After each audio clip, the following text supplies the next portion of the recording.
This is the Ruckus and the Menace Sports Podcast. Oh no! We suck again! I'm getting confused. What game are you calling? I'm calling both games. It is caught by Kelsey! Touchdown! Kansas City! Anthony for three. Bang! Ladies and gentlemen, welcome to the Ruckus and the Menace Sports Podcast, episode 57. My name is Ruckus, always calls me Ruckus. And I'm Menace the Menace. And on this very special episode, we are going to be talking our pregame warm-ups as per use. The starting lineup, where me and Menace will talk about one dedicated sport, which currently Menace's is the NBA Finals for the National Basketball Association with the Nuggets and Heat. And then I have the Stanley Cup Finals with the Golden Knights versus the Florida Panthers. And then we'll have our Eastwood segment, the good, the bad, the ugly. And then we'll keep it going with our color commentary and then our primetime game. And you probably just heard like a random motorcycle or something run by in my background, but that's okay. Doesn't matter. And then we'll end with our stud and dud. So, Menace, how have you been, man? Oh, it's been going pretty well. For as far as Magic the Gathering goes, I played in a Commander Clash at a local shop, and here was the concept behind this. You had to take a pre-constructed deck pretty much out of the box. You couldn't do any modifications to it. And you played 3 games to complete like certain tasks in the game, such as either kill an opponent or get a win or have play a spell that wipes out 8 or more creatures. Kind of those things. I finished 3rd in the shop and I won a 2nd pre-constructed deck. So I'm working on doing a little budget modification on those. I just finished Star Wars Jedi Survivor today, about a few hours before coming on and grinding MLB The Show and starting my first March to October of the year. Yes, my first one. And I will unveil this now, Ruckus. I am rebuilding the Colorado Rockies. Since I've only just started this MTO no more than about maybe 45 minutes ago. Or I started it and then had dinner and then came back and just did like one other one before pod. I am currently 7-1 with the Colorado Rockies, and my 2 moments have had me beat the Padres on opening day and beat the Dodgers, who were the only team I lost to so far. I'm only in Game 9, but this is still smoothly working along. I've got my scouting team looking out for certain positions that I know I'm going to need as I continue to build down the line, and we'll see how this goes, and we'll see how many years it takes for me to get these Colorado Rockies to the World Series and win it. I mean, it could also be a factor of how many World Series can you win? Well, I'm just trying to build up one set of affinity and then actually go into building another. So usually once I win the World Series with a team, I stop. But if I don't make it to the World Series, I go into the next year. So I am basically building the Colorado Rockies. I think my next one after this, I might be doing my boys. Might be doing the Red Sox. Interesting. But otherwise, I finished up Ted Lasso, and I've gotten just some time with the wife and with my wife and just enjoying time with that and adjusting to married life as we're 2 months through now. So it's been an adjustment, but it's been good. And life is kind of slowly and steadily starting to come together. That's good, man. Um, as far How as what things I've been been, your way? oh yeah. So, what I've been up to is I beat the story for Resident Evil 2 remake. I played the Leon storyline, and the most annoying part is frickin' Mr. X. Once you um, take out the fire from the helicopter that crashes randomly into the building, he just stomps most of the game, and all you just hear is stomp, stomp, stomp, stomp, stomp, stomp. When he's like really close, and it's like, God damn it!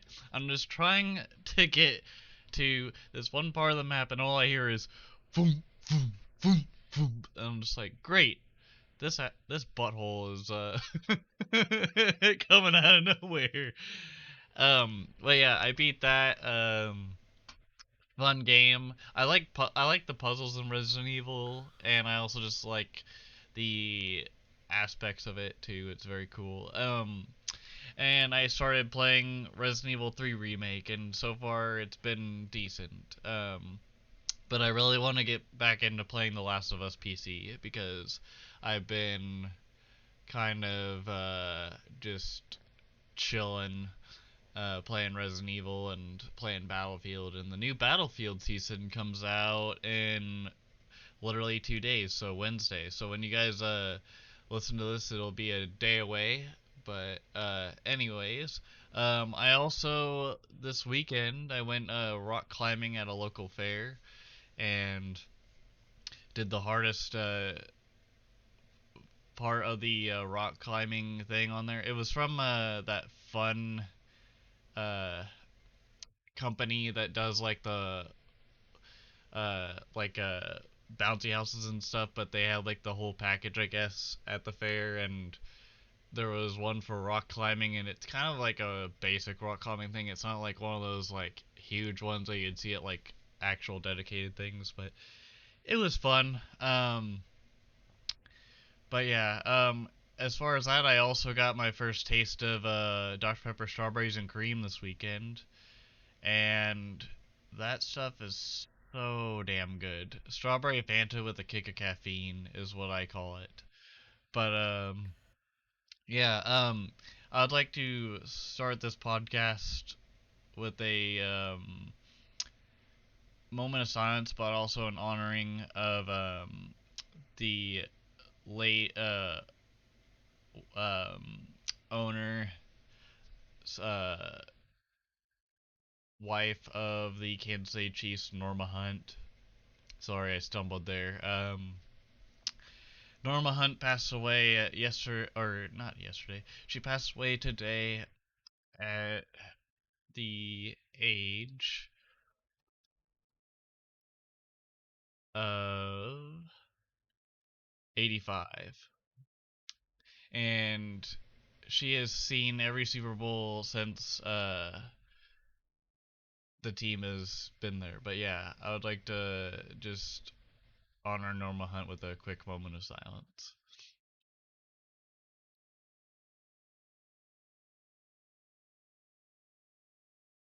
Okay. All right. Spenice. Yo, they're on TNT just like watching this like hit back, and Toxic just laid out a Vegas Golden Knight. And I don't know if they're I don't know what they're trying to. Oh God. Yeah, I just saw that. Yeah, I'm like, oh my. I knew you were wanting Toxic to get in the game. It was like, man, he got in the game all right. Do you want me? Do you want me to actually start talking about the NHL now that we're talking about Yeah. it? All right. Yeah, go ahead. Speaking of the Stanley Cup and stuff, man, Vegas has been putting a ruckus on that ass. The other night, and tonight as well, as they are up 4-0 tonight.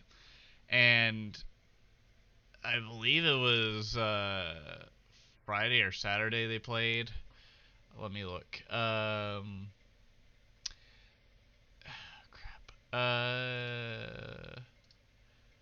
So the first game was Saturday. Okay, cool. And currently they're playing, and they're up 4-0 in the second period with about a minute to spare.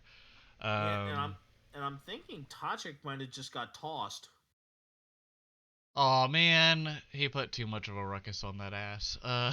But yeah, like, anyways, in the first game, Eric Stahl starts it off with the Panthers with an early goal in the first period, and then Marchessault of the Knights scores to tie the game later in the first period.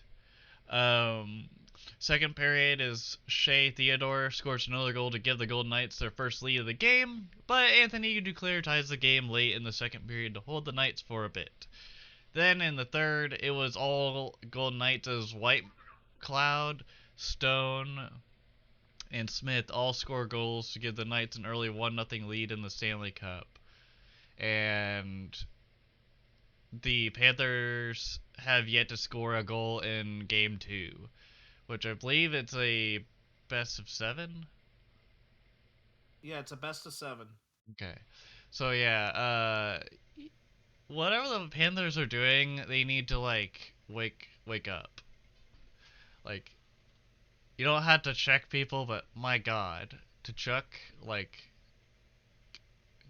get it together, man. You were so good last series, and now in this series you're getting your butt handed to you. But it is what it is. It's hockey. Spennis, are you Yeah, ready for the NBA well, Finals?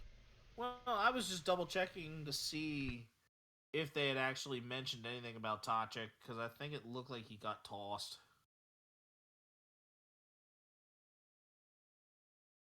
I think that he actually just was double checking to see if he had gotten ejected. It says he got a penalty for misconduct. And then Ivan Barbashaw got a misconduct penalty for 10 minutes. Yeah, because there was a fight, too, that broke out because of that hit. Oh, they both got minor penalties. Oh, wow. He only got charged a minor for that? I thought he would have gotten... Okay, they both got a penalty because Ivan got roughing against Matthew, and then they both got misconduct. So, I don't know. Maybe their fine is whatever, if they could find enough teeth to give to the Tooth Fairy. I don't know. Yeah. But even though that hockey is going on right now live, we have basketball going on that's been going on for the last few days as well. As the NBA Finals between the Denver Nuggets and Miami Heat have kicked off throughout this past weekend. And man, it's been a intense one. It's been a good and intense series.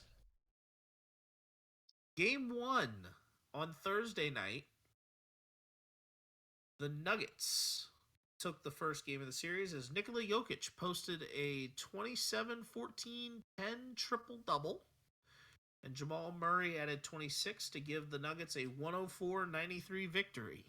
Let's just say it was all Nuggets for the most part. I mean, here were a couple of notable things from that game. Bam Adebayo led the Heat with 26. Jimmy Butler was held to 13 points, and the Heat only got to the free throw line once the whole game, shooting 2 for 2 from the line. Jimmy Butler never got there. Yeah, Jimmy Buckets was not, let's say, shooting buckets. He was more so eating buckets. Well, in Game 2, it was a very back and forth game, and I actually watched the game from start to finish. Dude, I watched the fourth quarter because I forgot to realize it was on, and I watched that like last quarter, and whoo, like that was probably more fun to watch than the first game. Oh yeah, both teams were back and forth. The defense for Denver was not quite there, but I mean they picked it up in the second quarter while Jokic was on the bench. Jokic didn't have to play much of the second quarter. And the Joker still had a 41-point game. Bench contributions favored Denver in the first half and Miami in the second. And Jamal Murray missed a game-tying shot in the final seconds to give Miami a 111-108 victory as the series is tied 1-1 and moves to South Beach. They're playing basketball. Boop, boop, boop. I thought you were going to be going somewhere along the lines of that, and the Talents are going down to South Beach, but Nah, dude, it'll be a little bit of a deja vu moment where the court looks kind of like it did back in the day too, where cause like whenever LeBron and company were doing their finals stuff, they had like that very fancy iconic finals stuff going on the hardwood. yeah, but that was, of course, those LeBron James, Dwayne Wade, Chris Bosh, Mario Chalmers days. Yep. But Rock now chalk. yeah, I knew you were going to do that with, of course, talking about Mario Chalmers. Yep. But here's what we have. We are now to our Eastwood segment, the good, bad, and the ugly. Whoa, whoa, whoa. All right. I So at least heard it start, so I knew what you were going on. yeah, everyone else heard it, but you hater. I'm just kidding. All right. So the good in sports this week is David Lowe, a retired U.S. Navy fighter pilot and Top Gun instructor, will watch his sons Josh Lowe and Nathaniel Lowe on the same MLB field later this week. John Morosi reports. This probably And already this is happened. not the same guy that's teaching Pete Mitchell how to fly the plane. Goose. Yeah, I had to play off of that Top Gun thing, but at least it's like it actually exists. I mean, would he be in the danger zone since one of the players on the other team has to win, and then he has to support the one that lost as well? Kind of like how Donna Kelsey had to. And Donna Kelsey. Yeah, I mean, you've seen that happen from time to time. And then Spennis, what was bad this week? The bad this week is the bad goes to stadium doors and their need of being secured, as a door of the Dodger Stadium right field fence was broken by the 6'7", 282-pound freight train known as Aaron Judge, who ran into it to catch a fly ball, robbing J.D. Martinez of extra bases. I hereby say that the suspect is guilty. All rise. Oh, I mean, it wasn't like he was swinging the gavel that is his baseball bat. It was his whole entire body that was the gavel, my dog. What are you talking about? We ain't talking practice. We're talking like a freaking fridge that just like ran into a bullpen door, and then the bullpen door opened. It was like a WWE moment there. Except for he didn't body slam someone into the bullpen. He just like his whole body just absorbed the impact to the bullpen door. Wait, so you were saying that the Yankees and Dodgers were having a steel cage shoots and ladders match? Bonesaw is ready. You got where I was talking about with the steel cage shoots and ladders match, right? Sure. Have you seen heard the John Cena prank call? Probably. It's been a while. Where it's like, and his name is John Cena. Do do do do. Yeah. Oh, RKO straight out of nowhere. Nowhere. Oh my! I love those memes. Even though we have a bad that was actually kind of funny, our downright ugly is certainly quite ugly to kind of make up for it. As the ugly kind of goes in two front, but it runs off of the same line. The ugly I have is going to the Washington Nationals. As the ace that they signed in free agency after winning the World Series MVP, Steven Strasburg is dealing with severe nerve damage and was unable to take part in a rehab after a surgery for thoracic outlet syndrome. So, but he's had a track record of nerve damage. But this also could be limiting him to, he may never pitch again. Or he may not even play baseball again. Which is scary enough as it is. What were you saying he suffers from? I mean, there was he's had a history of nerve issues.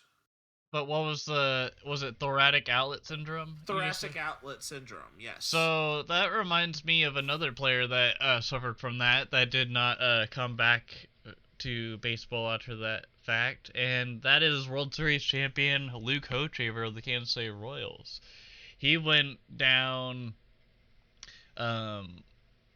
like 2017 or I think 2016 after the World Series year that they won. With the Royals. Yeah, and he never was the same after that. Yeah, but I think this certainly had a lot more high profile because Steven Strasburg has been a hyped up draft pick for the Washington Nationals since he was drafted. Right. Came into the league in 2012. I actually did see him pitch live once during that 2012 season before he got hurt. Dude, I remember seeing the hype on SportsCenter, like showing his minor league film. That was pretty cool. Oh, I saw him live pitch against the Mets, and Pudge Rodriguez caught him. That's cool. So that was my one time I got to see Pudge, and that was a moment too. And I was like 25 rows up down the first base side, and you could actually see the view of it. That's like the first time I actually sat low for a baseball game, and I do it again every time. I love sitting low for those because you get a great view of the field. Dude, I like the box seats too. Like whenever you go into like the near home plate, though, that's a cool experience as well. Oh man, I one time actually sat low in 2017. It was a Nats Marlins game while Giancarlo Stanton was on his home run tear as a Marlin.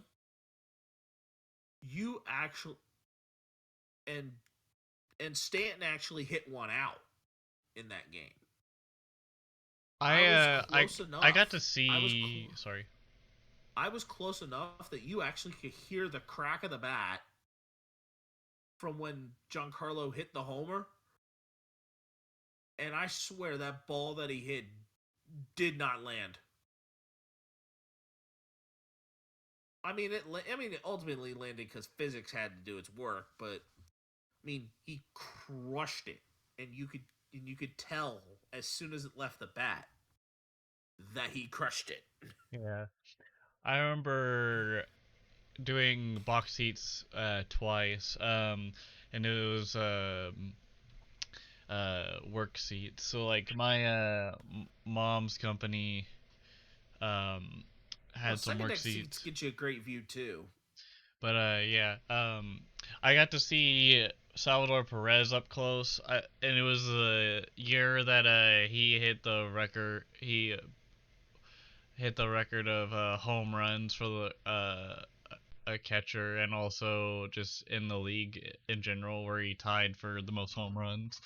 And I missed when he actually did hit the homer, but I did get to see him play for a little bit. That was cool. And then the other time I got to see Albert Pujols up close, because this is when he was an Angel, and that was super cool. Just in Yes. general, that, and then seeing Mookie up close was cool when he was still a Red Sox. Yep, That was I awesome. got to be within view of Mookie up close, Xander Bogaerts up close. Ended up like peeping into the dugout and ended up having like a group thing of like the Brock star Brock Holtz asking a group of us like how we were doing and all that post game, and that was really a sight to really a moment as well because that was the closest to home plate I'd gotten, and I was like right there. I'm like Mookie Betts and Xander Bogaerts all within view.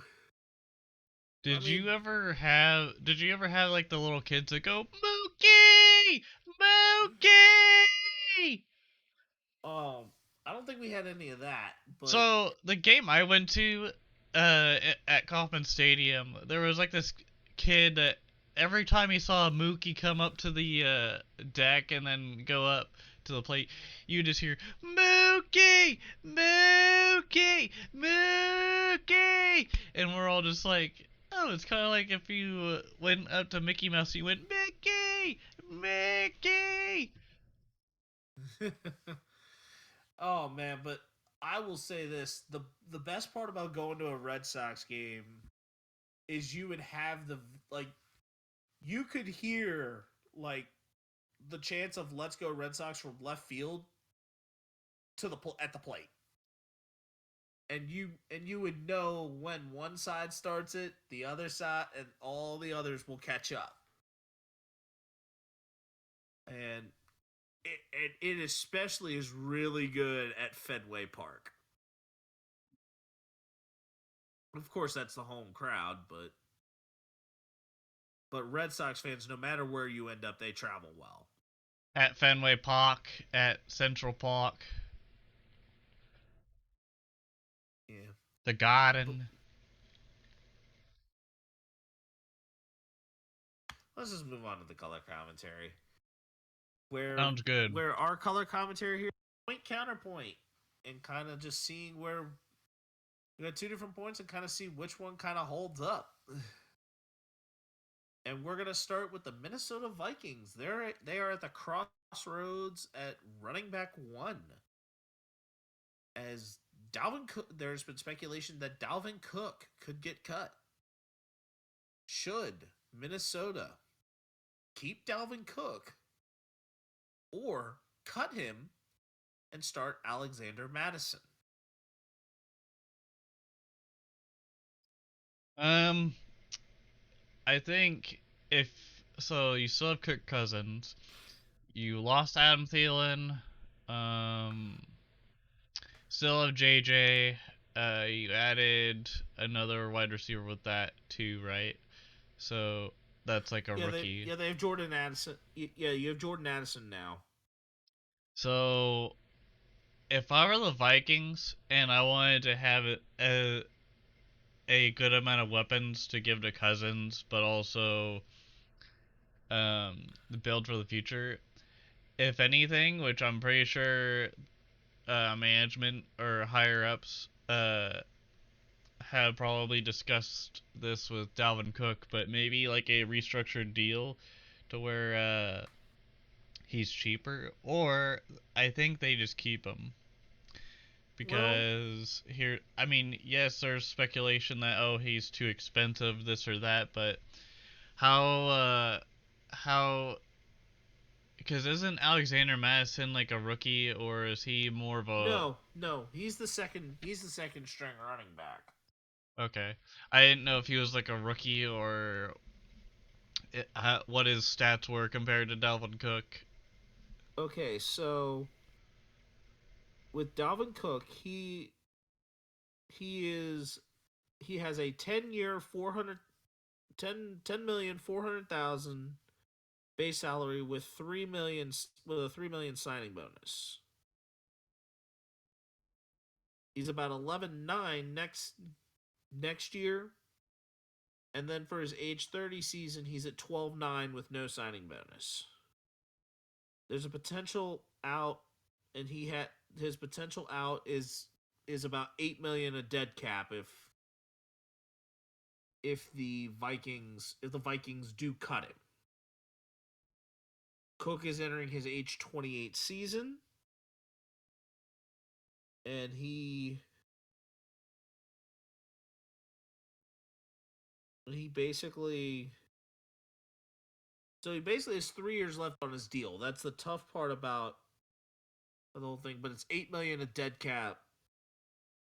But he also has had a history. He's also had a history of injuries throughout his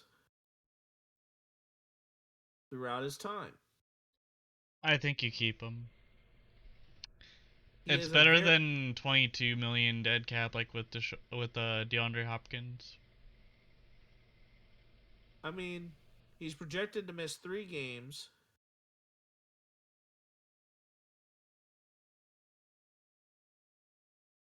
But here are his last few injuries. He's had an AC joint sprain in 2019, a groin strain in 2020, a pedal ankle sprain, a shoulder dislocation, a labrum tear, and the last thing he had was last season was that he dealt with a shoulder dislocation, and he just had shoulder surgery in February to repair it. Okay. Are the leg injuries and whatnot still lingering, or no?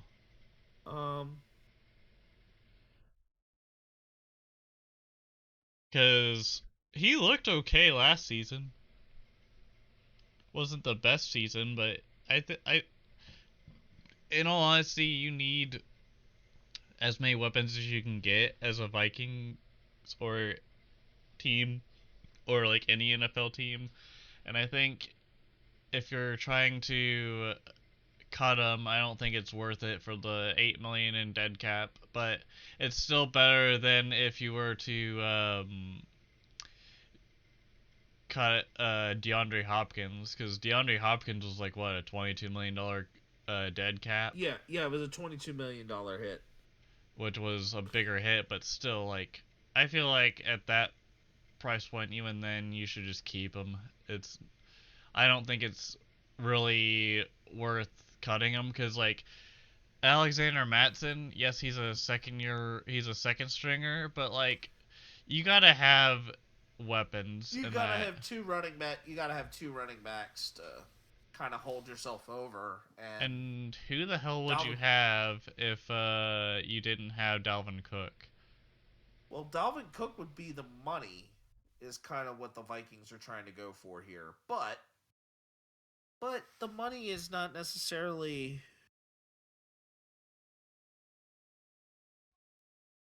It's like the worst thing he's had, the worst injury he's dealt with, he just had repaired with his shoulder. The only other bad injury he had was an ACL tear. Yeah. And CEH had a really bad shoulder injury like a couple of years back too with the Chiefs, and he's still kind of on. I think he's on his rookie contract still. I don't know if Dalvin Cook is on his rookie deal or. I don't think he is, because he was on a 5-year deal. Okay. Yeah, I don't know. He's about to approach age 30. He'll be at 30 by the time his contract is out. He'll be an old lad. All right. Yep. What Deshaun or not Deshaun Watson? DeAndre Hopkins. Deshaun Watson has said that it would be nice if DeAndre Hopkins came to Cleveland. Is this Is it good for DeAndre Hopkins to have a reunion with Deshaun Watson, or is there really a better option that could be either more beneficial to Hopkins or even hanging tight to the receivers you have in Cleveland simply because the asking price for DeAndre Hopkins may be too much in in in trying to get Watson another receiver that he can throw the ball to. I see this as a problem for DeAndre because, in a sense, it kind of reminds me of when Juju went back to Pittsburgh instead of going to the Chiefs, and then going to the Chiefs the next year after to win a Super Bowl. I don't think DeAndre Hopkins will come to the Chiefs, but whatever team he goes to, I don't think it's Cleveland. You spent a lot of money on Deshaun Watson, had a lot of baggage and stuff to rub over. Um, I I don't think it's a good idea for Hopkins to be around Deshaun Watson because of that. And they were former teammates, yes, but did they get very far when it came to playoffs and stuff? Kinda, but I think he's. I think DeAndre could do better. All right. We're going to play a little bit devil's advocate here. Because DeAndre Hopkins was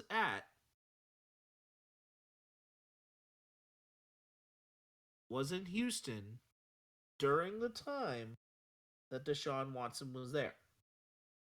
So, the question we have here is, what year was Deshaun Watson drafted? 2017, 2016, I think.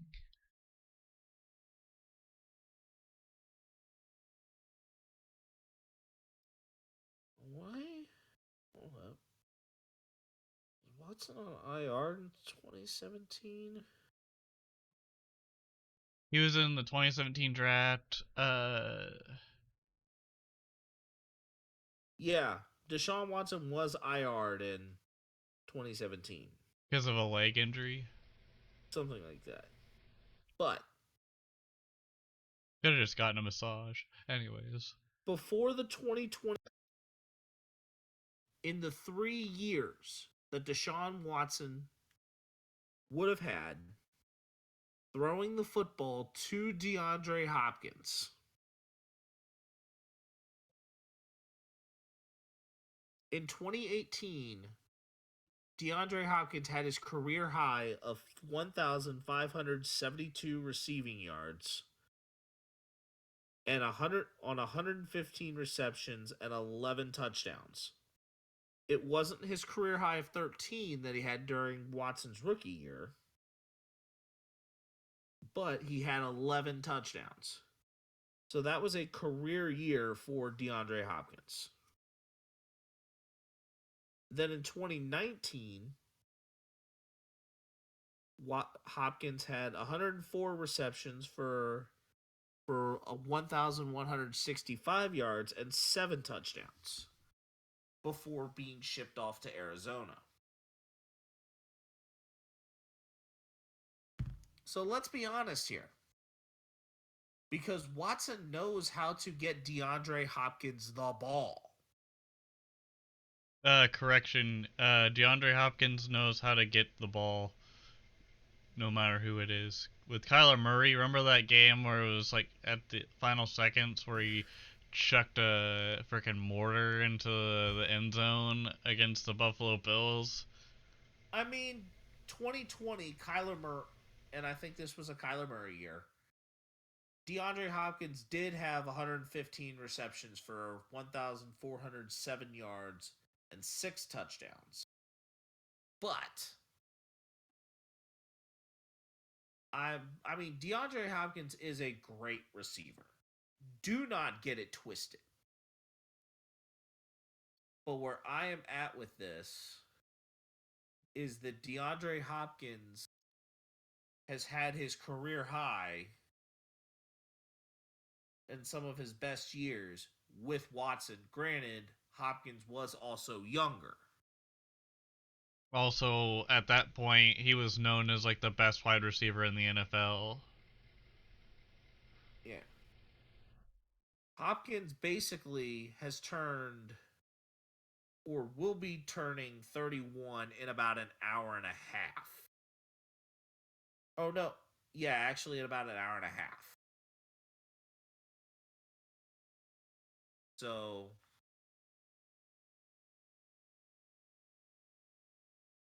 yes, this could be the last like major year that DeAndre Hopkins could have, really being a premier wide receiver. You kind of want to find the right quarterback in the right situation to throw the ball to, for him to throw the ball to.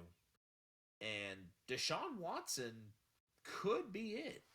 And I think this is a perfect time in Watkins or Hopkins' career that he could be a mentor to these other receivers coming up. Like he could really, you may really see eventually have the long-term success of say a Donovan Peoples-Jones, or say if he goes to Detroit, an Amon-Ra St. Brown and Jameson Williams.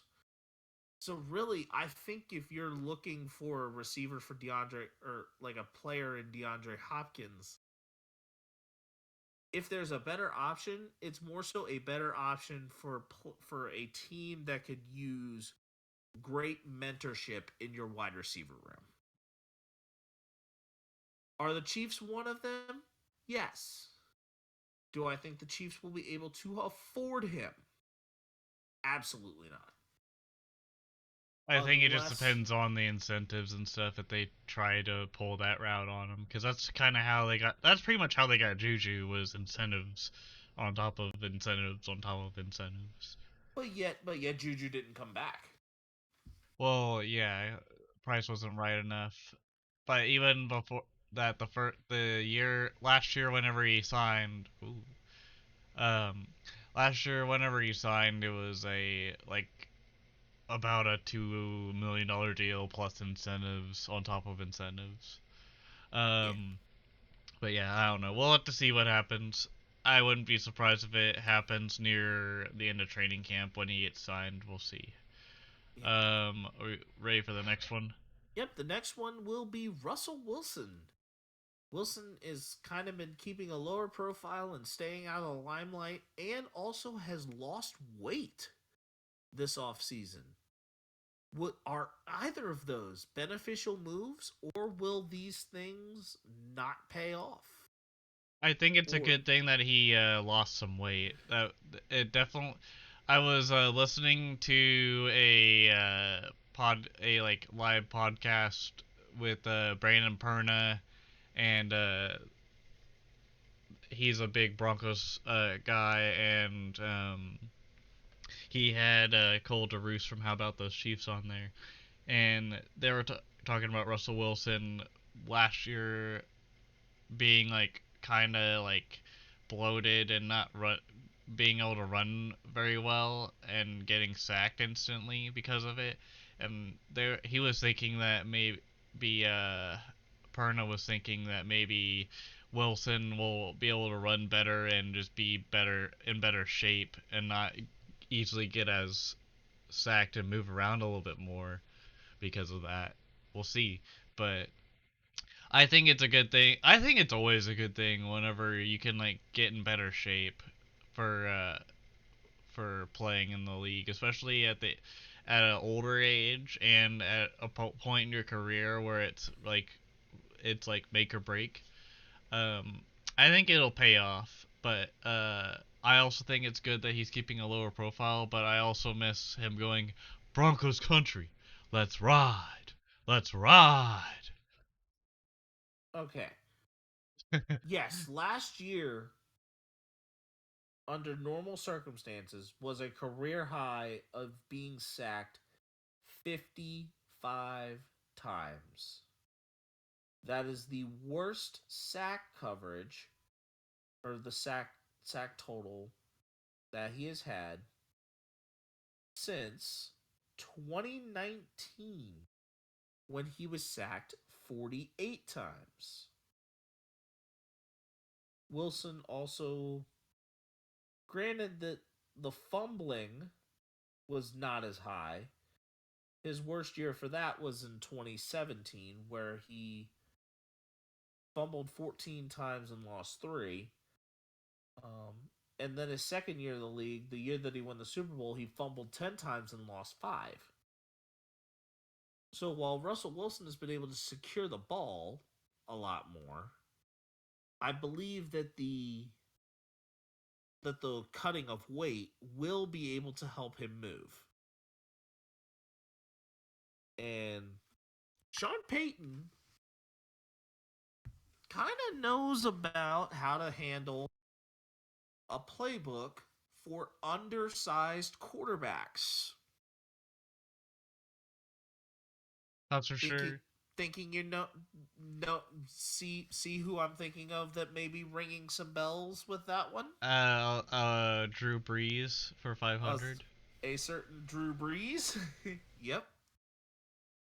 So I think ultimately, I feel like it will be a benefit in a net sense. But I do have my doubts about the Broncos making the playoffs, because that division in the AFC West is still highly competitive along with the rest of the conference.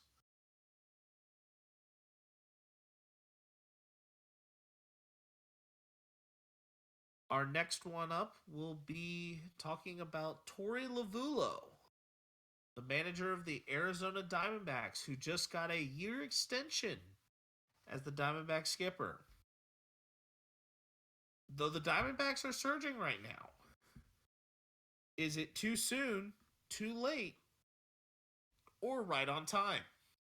I think it's a good idea. I think it's a good thing to make sure that no matter well, depends on the situation, but I think it's a good thing to give insurance to a coach that is heading in the right direction and trending well, especially that because the D-backs are Trending the among right way right now.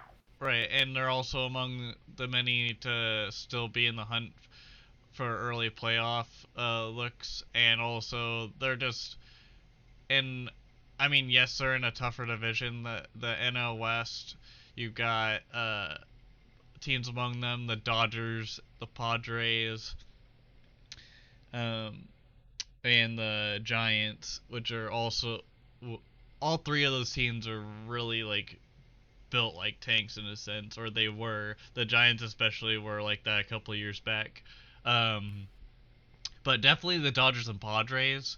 When you have those two teams in the same division as you, and you're doing well, or maybe even better than them, hell yeah, extend the dude. Like he he's still got.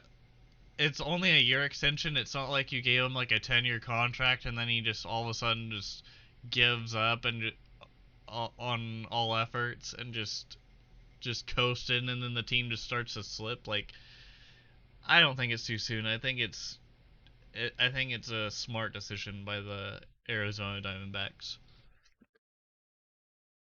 Yeah, I think it's a little early yet. But I also feel that really that even though the Diamondbacks are trending the right way, there is a very off chance that it could fall apart. And ultimately, you got to be careful of that. And the difference is that it's only June. They still got a whole 4 months to go of the season. This could go left in a hurry. But he is trending the team in the right direction. So I think they probably could have waited until maybe a little bit closer to the All-Star break. So I'm gonna kind of add this into the conversation. So remember last year when the Phillies went to the World Series and their kind of early manager, I don't know if he was like an interim manager or like someone that they just picked up randomly that was kind of a no name, and Rob Thompson or Thompson, I guess, not with a P, but Yeah, but wasn't that because they also fired Joe Girardi at that point?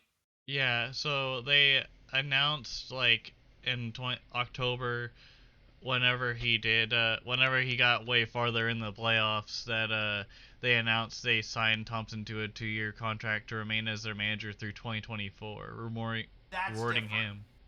I still That feel is like different. that's kind of a little Okay. similar. I think that is entirely different because they went through the entire season to come to that consensus. Granted that they've had multiple seasons with Lavulo, but I think that I think that for this season to try and get that extension, it's a little soon. Granted, it's only a year, so it kind of gives them a little bit of an out.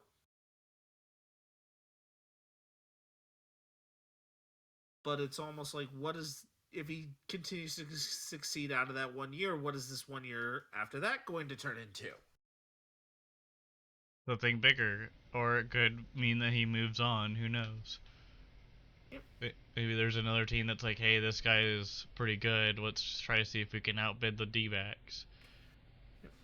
And last but not least, Shohei Ohtani. Okay, so there's been no confirmed inkling on whether the Angels plan to let him go, but Shohei is number 1 on an expiring contract. Number 2, if Shohei even becomes available by any stretch of the imagination, all 29 other teams will be after him. So I was just looking at the Angels stats. They are currently in third place with a record of 31-30. In their last 10 games, they have won only 3 of their 10 games, and they are 3-7 in their last 10. Is it going to be better, especially come around deadline time here in the next month or so, that the Angels decide to hang on to Shohei and let his contract expire because he has no arbitration years left and he becomes an unrestricted free agent, or trade him away and try and get something back? I think it's not very wise to trade him at this point because the Angels are still kind of uh, there.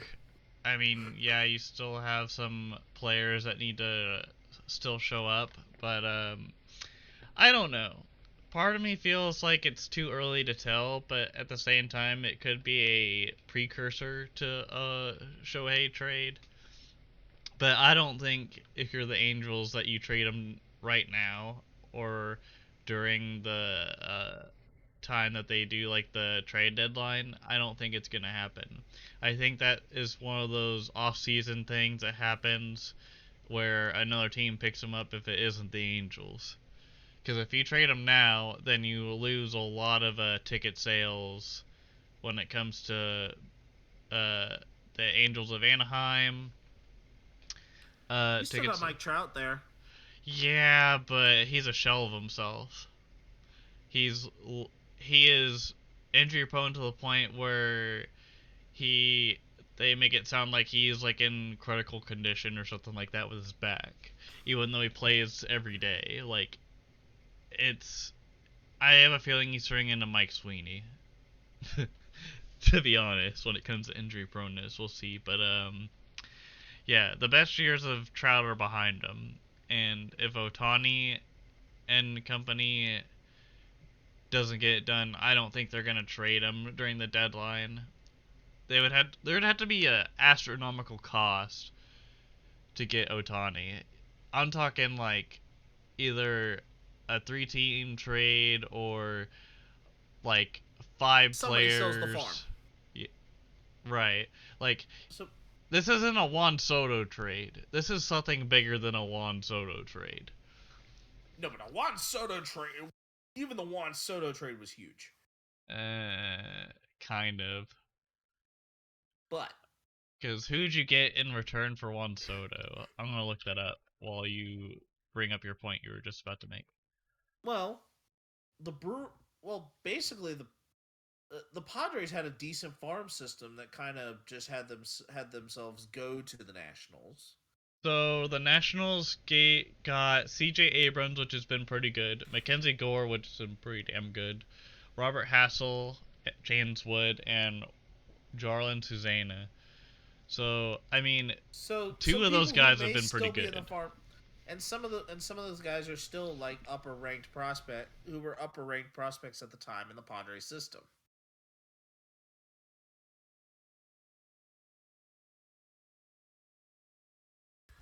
So there's still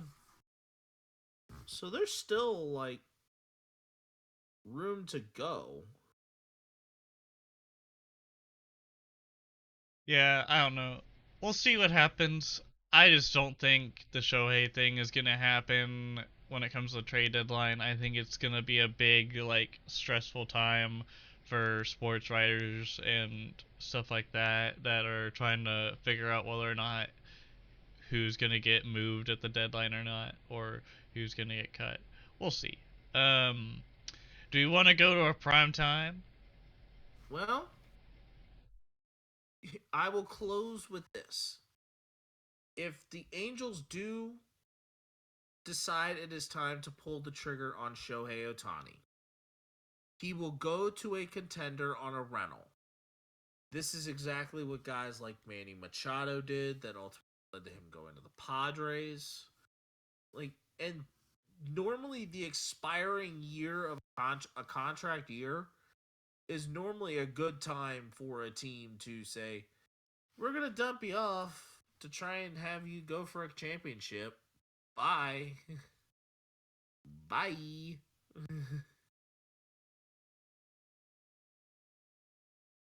So Shohei Ohtani could be one of those players that may end up with that temporary dump. But from there on out, yeah, let's go to the primetime game. Alright, so previously on the primetime, it was Bomb Squad Battle, and I won 3-1. Game 1, I won 3-2 after a failed double steal from Menace. Game 2, I got hella lucky again, winning 2-0 after a Buck O'Neil homer in the 5th inning. And then things kind of turned on me. So game 3, Spanish won 1-0 with a go-ahead triple by James Outman in the 5th inning. And then game 4, some drama happened. And it was almost to the point where I could have gone down. It could have been 2-2. But somehow, someway, I got very lucky. And before, I'm gonna give you like probably a couple more seconds to, if you haven't watched it yet, to watch it, and then come back to this. So here we go. Spoilers now. Game 4, I won with a walk-off home run by Craig Biggio off of a fluke hit winning 2-1 in the fifth. I don't know how, but to me, I thought it was going to hit the wall and it was going to be maybe like an RBI double, but still, I did not see that being a homer. But either way, I won 3-1, and I probably already spoiled it for people that haven't seen it. But go ahead and watch it and leave a like, and also let us know what we could do for another one of those primetime deals. But anyways, Yeah, we've got other Diamond Dynasty stuff potentially in the hopper. so here we go. So here's our primetime game for this week. Jersey number. Spennis and I will list 3 players per question, one from 3 different sports, but all of them will have one thing in common: their jersey number in that particular team. The goal is to guess the number correctly. Most points wins. Okay. Want me to give you yours first just to start it off? Yep. Yep, I'll go ahead and go first. All right. So, O.J. Simpson, Josh Hamilton, Adam Dunn. I just realized that 2 of them were from the same sport, but I can't change it now. Well, yeah, I think I ended up having a lot of those too. 32. Yep. Yep. I think the one that kind of helped me with that one was O.J. Simpson. I think it was O.J. that I think I figured that one out on. Okay. Your first one. Sean Taylor with Washington as a rookie. Okay. Greg Maddux as a Dodger. And the bus. As a Steeler. How about number 4? You know who I'm talking about when I say the bus, right?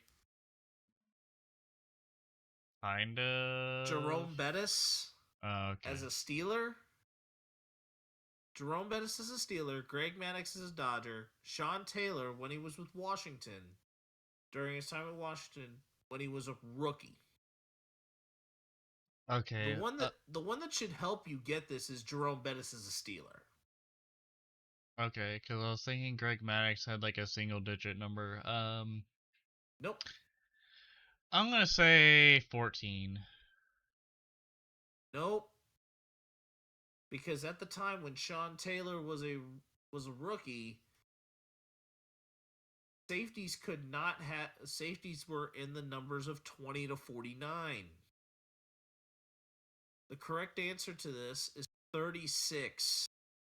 And the reason why Sean Taylor wore 36 as a rookie in Washington before switching to 21 was because Fred Smoot currently had number 21 at the time.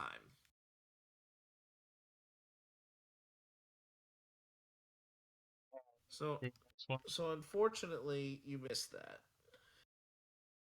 And Greg Maddux, for most of his career, wore number 31, but he couldn't when he was a Dodger. All right. Okay, so your next one is DeMichael Harris, Ryan Blaney, and John Stockton. 12. Yep. Ryan Blaney, for the record, is a NASCAR driver for Menards. Yep. Stockton was the one that gave that one away. All right. Randy Moss as a Raider. Elvis Gerbach as a Raven. Johnny Damon as a member of the Red Sox. 80? Nope. That number is much lower.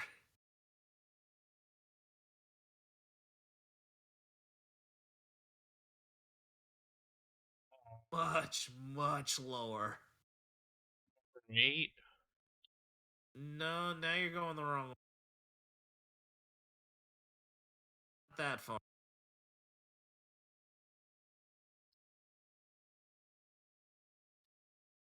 Remember, at the time when Randy Moss was a receiver for the Raiders, wide receivers could wear numbers 10 through 19.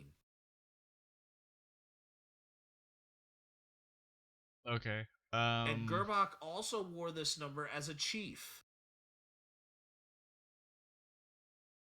I want to say 12, but I feel like I'm wrong there.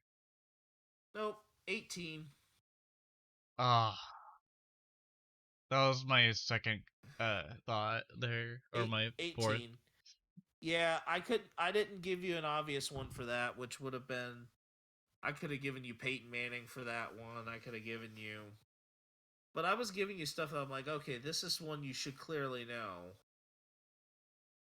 I thought Okay. you would have gotten it off of the Johnny Damon one, though. Maybe. Because Johnny thinking... Damon also was a former Royal.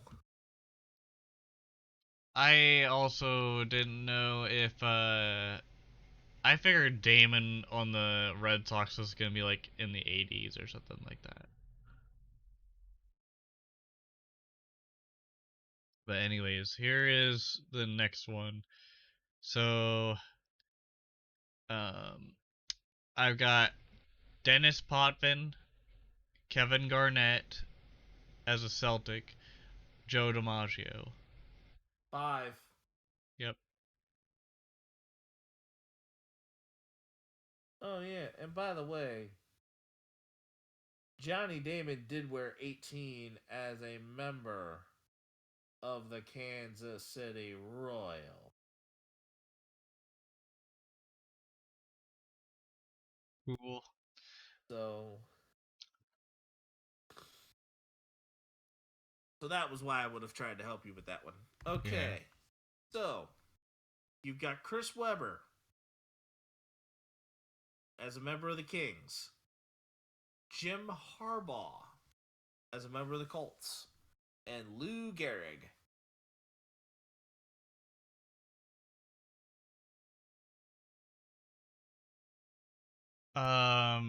Wasn't Lou Gehrig's number in the single digits? It was a single digit number.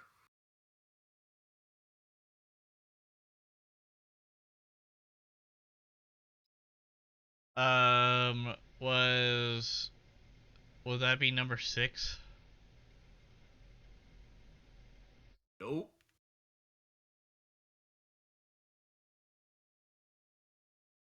Number 7. No, and if I would have given you a couple of the other additional ones that would have probably helped you toward this. Brett Favre. Oh, 4. 4. Yep. Mickey Mantle was 7. I think Mantle was 7. I think Barham might have been 6. No. I think someone else had 6. But every single digit number in the Yankees is retired.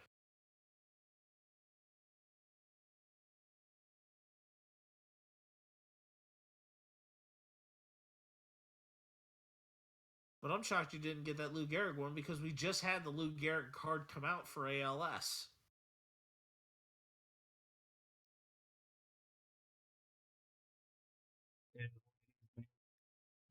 Uh, Chipper Jones, Walt Frazier, D Hop. 10.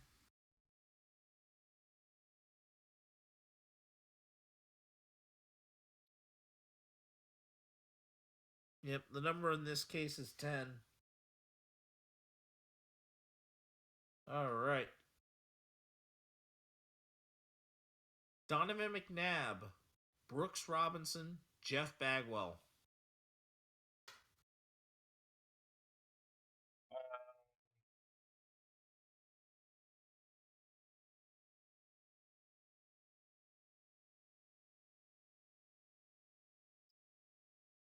Would that be number 2? Nope.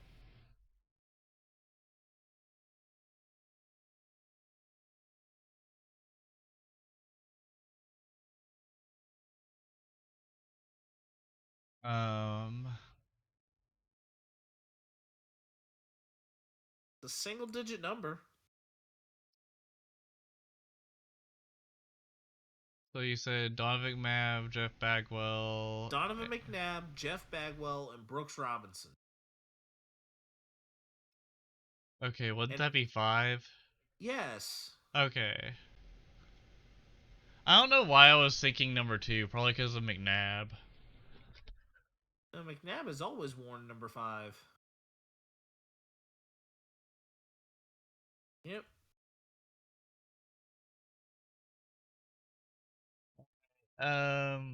Last one. Hideki Matsui, Jason Williams, Larry Murphy. Is this Jason Williams you're talking about white chocolate? Yeah.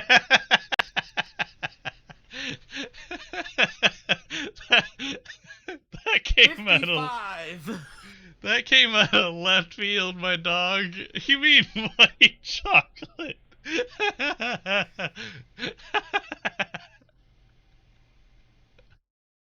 That's the funniest nickname I've ever heard of a basketball player. The point guard out of DuPont High School that also played with Randy Moss. Yeah, this one is number 55. Yep.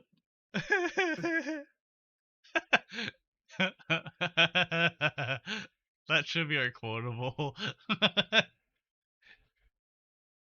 Okay. So, my last one. Chris Cooley, John Lynch, Johnny Cueto.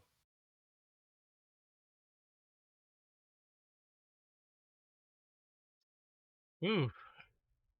Johnny Cueto is the one that is getting me right now.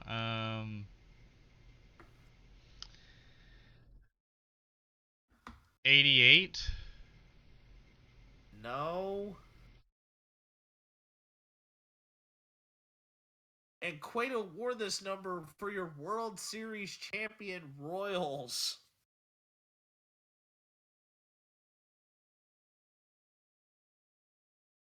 Um, 34. 47. Oh, okay. Yeah, okay. 47. Cueto has always worn that number. And it's a weird number.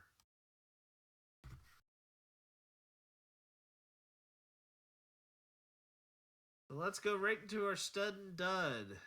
And I'm sure that yours is definitely... You've definitely got quite a bit there. Alright, so, before we get into that, I'm just gonna give a quick update on the Stanley Cup. The Golden Knights are going to take a 2-0 series lead over the Florida Panthers as they are about to win 7-2 over... Yep, and the series will then go to Miami. Yep. Anyways, alright, now that that's settled, my stud for this episode is Bill Safety Damar Hamlin for teaching CPR on a tour that kicked off in Buffalo and distributed AEDs months after his medical scare on the field against... Oh, that's... God dang it, I had one job.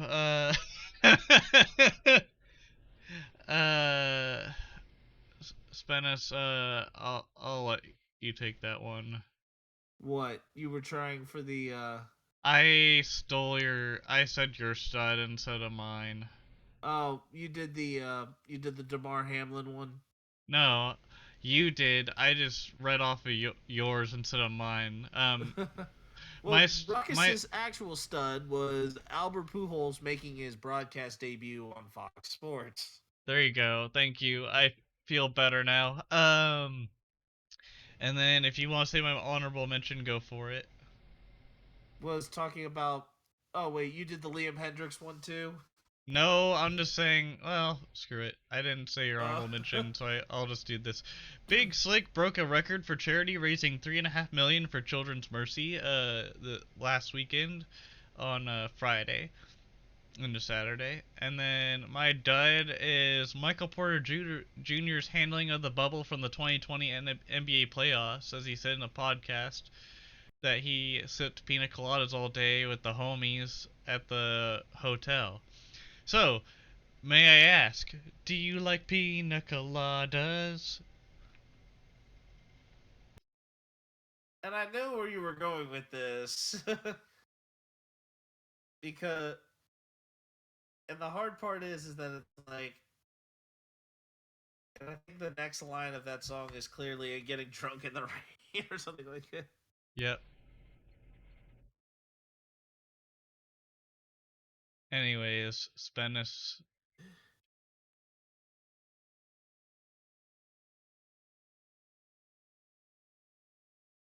It's in getting caught in the rain if you like pina coladas. Yeah. But I was just looking up something that the Savannah Bananas, and this is outside of the Stundun, is that in Banana Ball, each team is allowed to challenge one ruling on the field.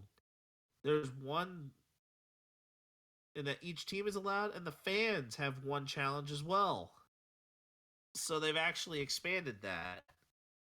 But that is neither here nor there in the study. I just saw that just while I was looking at this. Yeah, we've gone Apparently, off the rails. I started the it. Savannah Bananas, the Savannah Bananas doing that. You should add an But honorable dud mention that I ran over your stud. I saw where it was going.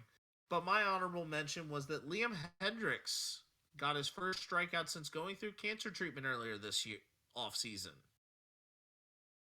So that was a huge thing, especially because we were very worried about that going into the season.